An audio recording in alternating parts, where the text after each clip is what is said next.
it's The Wild Robot Escapes. We are on chapter 55. The Attack. Oh my gosh. Wide mountain meadows made the robot nervous. While hiking through them, she felt exposed and easy to spot.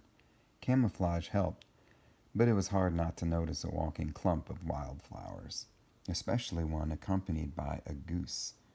And it was in one of those wide meadows that trouble caught up with our friends. From the corner of her eye, Roz sensed movement. She turned, but saw only tall grass blowing in the breeze. Then a twig snapped, but the sound was swallowed by a distant roll of thunder. It wasn't until the wind changed and a musky scent wafted by that the robot understood the danger. "I smell wolves," whispered Roz. Bright Bill's eyes grew big and round, and he whispered back, "What shall we do?" Before Roz could reply, 2 wolves leaped out from the brush. They charged toward the robot, snarling and snapping their jaws. Roz heaved her son toward the sky so that he could fly to safety, and then she burst into a sprint. The robot zigged and zagged across the meadow, trying to shake off the wolves, but when she dashed through a patch of soft ground, she slipped and toppled into the grass. The wolves quickly surrounded their prey, heads low, ears drawn back, deep growls rumbling through their teeth. "Remember us, Roz?" said the huge male with the scar. "Hello again, Shadow," said the robot, slowly getting to her feet. "And I believe your name is Barb." "You have a good memory," said the female wolf. "Actually, I have a perfect memory," said the robot. "And yet you've forgotten your rifle." A toothy smile appeared on Shadow's face. "You aren't so tough without your rifle, are you?" Barb sniffed the breeze. "Where's your pet goose?" And then she saw Bright Bill perched in a lone tree in the middle of the meadow. "He is not my pet," said Roz. "He is my son." Shadow chuckled. We've heard the stories about the robot mother and her son, the goose. They're very touching. He turned and barked. "Join us, Bright Bill. We'd love to meet you up close." "Stay where you are, son," hollered Roz. "I will take care of them." "You'll take care of us," growled Shadow. "No, Barb and I will take care of you." The robot's computer brain hummed as it tried to make a plan. The wolves were stalking toward her. Any second now they would attack. Roz had to do something, anything, so she stalled.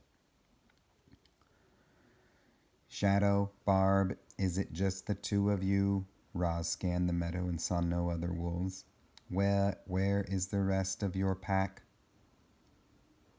Well, that was the wrong question to ask, because the fur on Shadow's back stood up and he snarled, "This is my pack now."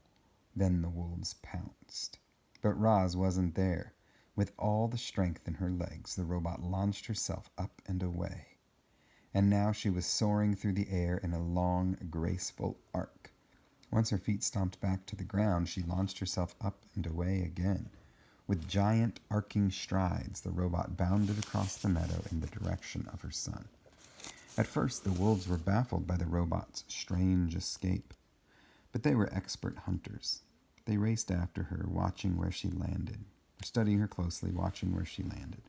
And when Roz made her final leap toward Bright Bill's tree, a heavy paw knocked her off balance. She tumbled through the air and slammed against the trunk. Leaves shook loose. Dead branches crashed down, but the robot held tight to the tree. "Are you okay, Ma?"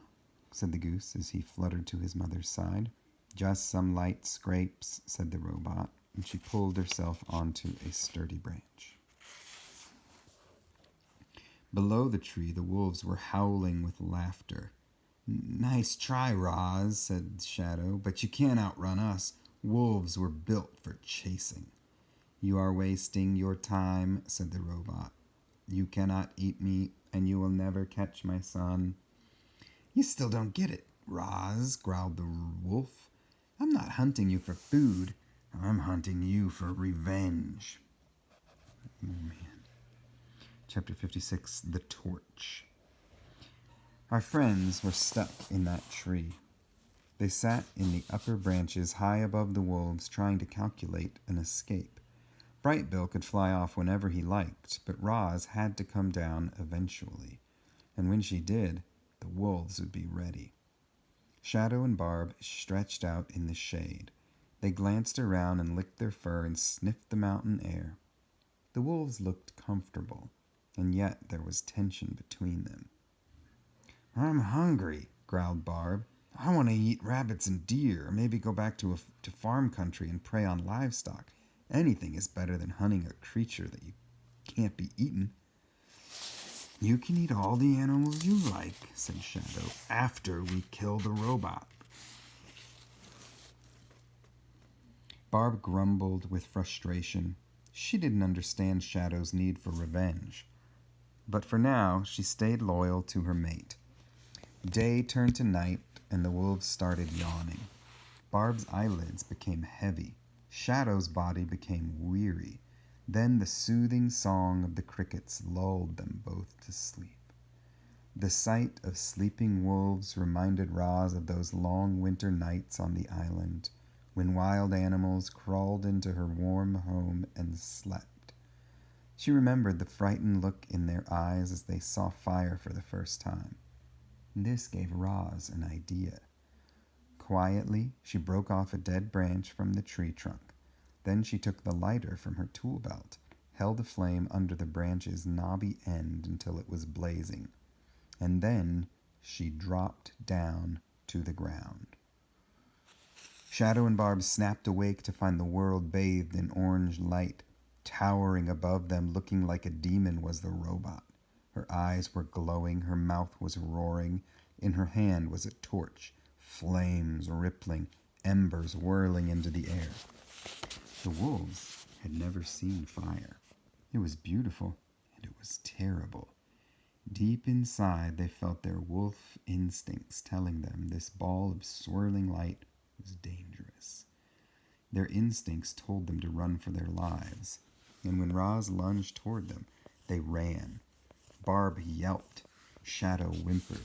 The two wolves raced away from the fire just as fast as they could. Chapter 57, The Stones. At first light, Roz nudged Brightbill awake, and the travelers continued north through the mountains. The goose stood on his mother's shoulder as she marched. His eyes darted around nervously, searching for any sign of the wolves. But the wolves were gone, and our friends turned their attention to a new problem. The weather out there was always changing. Roz and Brightbill had seen many calm, sunny days suddenly turn to wind or fog or sleet or even snow. Our friends expected bad weather, so they hardly noticed when heavy rain came sweeping down a valley. But there was something odd about this rain. Brightbill squinted at the oncoming storm and said, "Ma, why is the rain bouncing off the ground?" Bouncing rain? That didn't seem right. The robot's computer brain went to work and she found the correct word. "That is not rain," she said. "That is hail." Clang! A hailstone bounced off Roz's chest. Another one swooshed into the weeds. Then the sky opened up and hailstones were everywhere. They tore through leaves and branches. They ricocheted off rocks and roots. They flattened flowers and bushes. To the robot, the hailstones were annoying. To the goose, they were deadly. A stone hit Brightbill's shoulder and he fell to the ground. Roz scooped him up, hunching over, protecting him from the falling stones. But the hailstorm might kill the poor bird if they couldn't find cover soon. Frantically, the robot scanned the area for any type of shelter. And there it was. On the far side of the valley, beside a winding river, was a cabin. It was old and shabby, but it had a roof, and that's what our friends needed most. Roz held her son close. pumped her legs and thundered across the valley. Heavy hailstones hissed into the grass and squelched into the mud and clanged off our robot. There was a soft thump, and Brightbill cried out in pain. Roz bounded over the rushing river in a single leap, landed without breaking stride, and kept running. Now she could hear hailstones cracking against the cabin louder and louder. The robot stomped up to the front door, turned the handle, and stepped inside. She's going. Oh, next chapter, the cabin.